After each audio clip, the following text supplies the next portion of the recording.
Onaiwo, look at that house. I see news.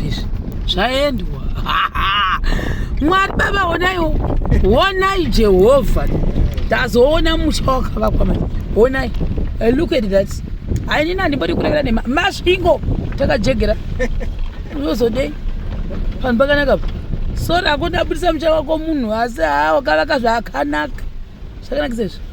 Zvakanaka. Panozipani naye apa pakanaka kudai. Pakanakisa. Pakanakisa. Oh. Pakanakisa. Mari vakatanga asi kare vakatanga neflat yo mazvona. Ndobva vana vazoenda kuzvekwenyika. Mando. Chizve. Kwa vane varungu kare kuno. Road tare. Yaindepi. Say guys for the people. So nasi tauya kuno kwa Mazare. Tauya asina ma orders. Tauya ma builders. There is a new project here. Took it out. Wow. Thank you very much Mazare. And also the other reason why I'm happy is because this is my first time with some project at South Africa. There are a lot of people who say, hey Sharon, you are very selective. You only talk to people who UK, South Africa. Look at what God did. South Africa, but Sharon, let me show them. Let me prove them wrong. I'm gonna work with you. This is where we are. Papa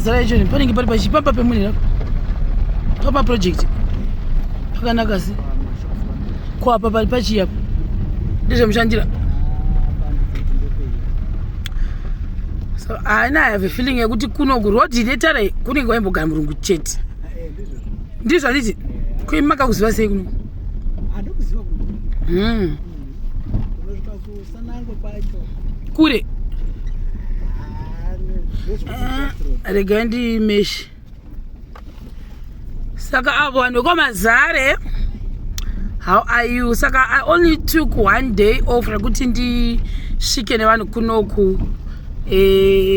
Ndo zvimwe zvakazondidelaya kuti ndidzokere kuHarare, and very soon you see kuti tinenge tava papiwo kuHarare kuri kufamba.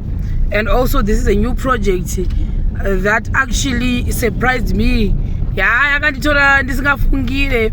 Ende ndakafara singatomboiti because emitiri muraiti rodere uku kwaigara mungu mungambondiudze nhema yakera uku kuno kwaigara murungu kuno imba yakanaka kana iri imba kuti mashopa nditi nekura ishopa nditi ishopi imba yemunhu kawari pematiya asi kune vanhu vakawanda kunoku vanhu variyo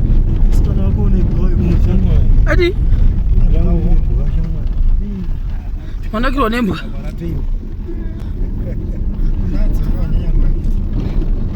musikana ero asi mukomana ero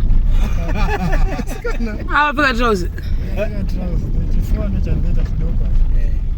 mazvona sei kuti musikana mane bhekina vaso saka mazvona sei posi ndaona nge mukomana wani iwe chigwizi chine mvura ichi chidhamu here ameno hachisicho chinomezha mvura ona iri kubhiriji ndazvandikukudzai kuti muri kundirambira here kuti kuno kwaigara murungu vava vakazvigadzirira rodhi vanavo.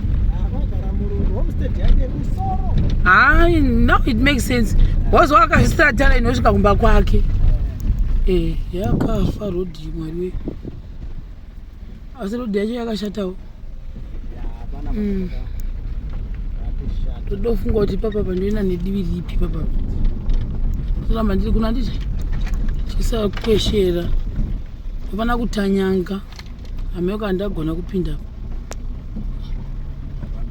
And asi kune vanhu ikona chimba ichi. Wow guys, look tokona icho isiya ona imba iri apa guys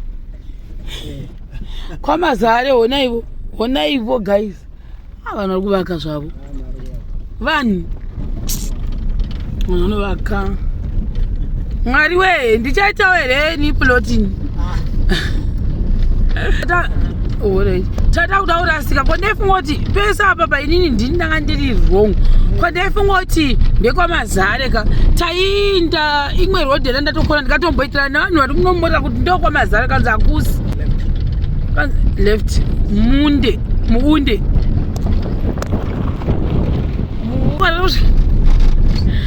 kwasvika ndichitora ini apa pachina vanhu pane vanhu apa pana vanhu apa iyo imba pane vanhu here apa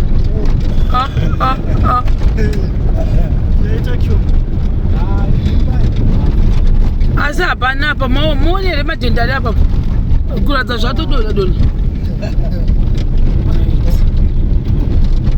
tinoiona Zimbabwe gore rino nebasa iri guys. So guys, for the people who are saying isusu tidedzei chero kwamunotidedza, we will come, we will not fail you.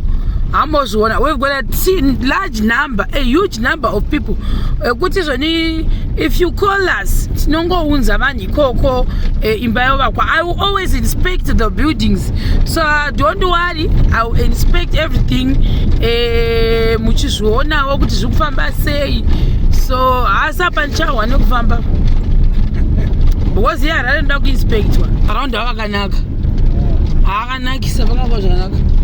Pane maraundi akanaka ayo. Amoti ivhu racho rekuno kweri. Maraundi akanaka ari very smart. Friday. Friday ndo pandomuka washishi. Murungu ari kuuya kwa. Friday ndomuka washishi chayo. Kwete mbijana. Early in the morning. Setime tamuka na 7 zacha tamuka kaizo. Takutobuda actually.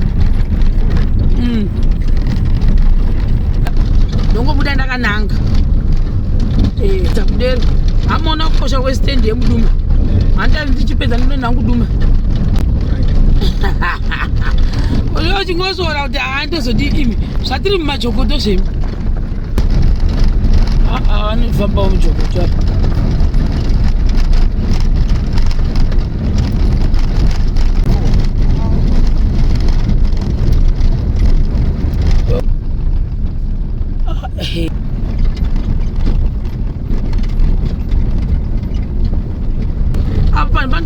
But about 6.1 kilometers. Pakazoshamisa mozvona.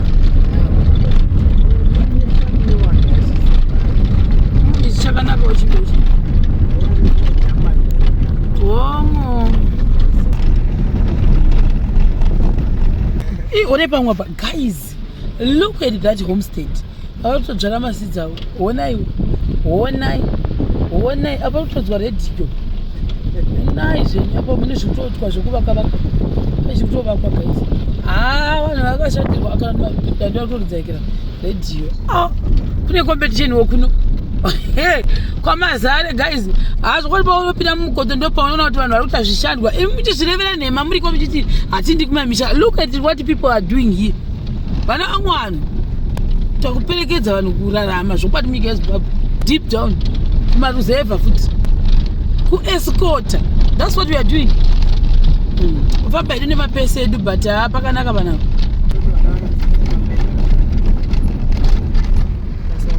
This my design ndezvekare. Zvekuita nyanga chi butterfly ndezvekudhara chaiko. Zvakabuda fashion ichi. Asi chakanaka zvacho. Ndo panonzi bachi apa. Panonzi bachi? Satenda nebisu. Kuti kutonomubata kunoko. Hanzi vanopindika muti kwacho. Atimboona ana vasingazoshairwi pekuvata nhasi. Nebhala ndio vanonokawo kuita zvavo. But tachi panonzi pachipa mashopu pana? Masanangwe mashops. Pakutoramba vachitokura sei. Vakagona vakatiisa mashops kwavo. Toramba tiri straight hatikoni. Road yekuno yakanaka kupfuura yekumashure. Plus kuno kuita kune pits and pits. Hasi reserve here. Kwakusiri kuplus kwemurungu kwako. Mozvionawo. Ukwaiva mareserve. Iri harisiri family. Mazvionawo yakati ndindega. Upstairs yeda kuita here. Upstairs paiku.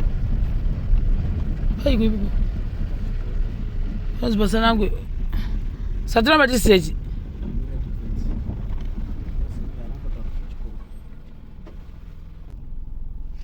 Uzviona upani pandoda kupinda napapo. Kuda mari kwanu. Pano pakaipapa. Kureva kuti kana kukanaya panapa patopfuriki ndozvoreva.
Kan. Iya, kuna muntu wale nidziwirire moteka. Nduda bala isi minzwa. Aisi minzwa. Up. Ah, ndikubvunza kuti apana minzwa here. Kuba iwo. Apana isi minzwa here. Admira ipapa. Apite.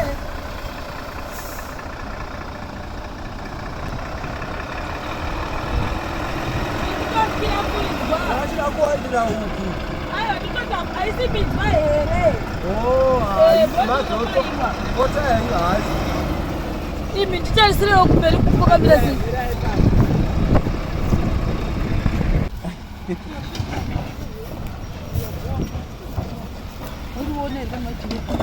Tashika kuri kutonhora kuno kuri kutonhora ndipoti kunyamba idaba heti yamaishero nhasi ndatatonhorwa guys as up to now chando chiri kupinda mudumbu hakuna chakanaka risei dumbu wani dumbu saka apa tasvika kuno ye tasvika kuno kubasa I'm happy because uyu client yedu haangatiudzi zvake kuti imba yakanaka iripo ndaanditori nestress ngano chazvivamisa sei saka this is the cabin yamukati